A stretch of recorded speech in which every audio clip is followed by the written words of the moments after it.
For Ezio, since he's not an assassin at the beginning, I wanted to create this sense of even more brutality, even more viscerality into it, which is like you feel more the blade, you feel more that it's tough to assassinate someone. Real violence is brutal. You can't kill someone by just slashing at them with a sword. You know, when you kill someone, there's an effect. Your weapon reacts, you know, gets stuck in their bodies.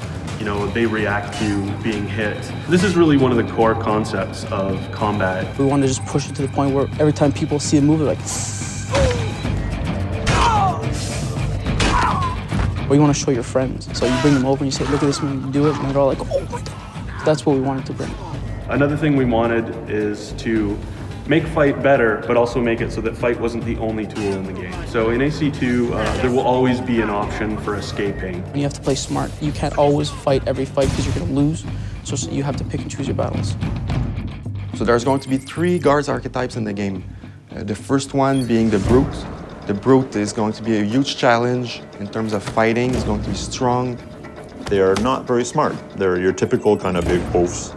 And they're very susceptible to sort of social gameplay. So you can blend, they'll never figure out that you're in a blend spot. Then we have the Seeker, the more paranoid type of guard, you know, the guy who's searching to see where Ezio is, and even like in Bale of Eight or in a group of people, you can say, oh, you're there. The third is the Agile, and the Agile is obviously against the free running.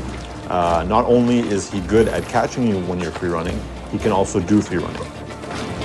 The other thing that's really cool about the archetypes is that each one uses a special weapon. You can actually steal people's weapons now.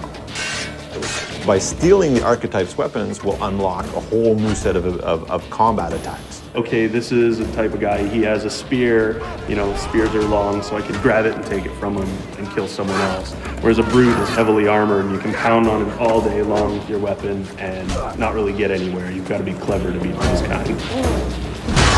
We made a technology that basically allows an AI to say, oh, okay, instead of just fleeing down a street, if I'm capable, why not flee up a building or flee up a ladder or flee across free running elements or boats or whatever? Instead of just having this sort of predictable path where you can see the guy taking off, now the player is going to have to adjust, and the AI will then counter-adjust to what the player is doing.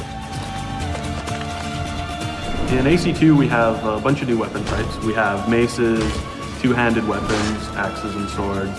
Hammers, spears, halberds, different types of daggers, hidden blades, 2 hidden blades. These allow for a lot of interesting variety to the combat. In AC1, the only thing you could do in fight with the hidden blades was counter kills. There was nothing else. But this time around, it counts as a full weapon. You're going to want to be more visceral. You're going to want to attack. You're going to want to kill. You're more of a badass.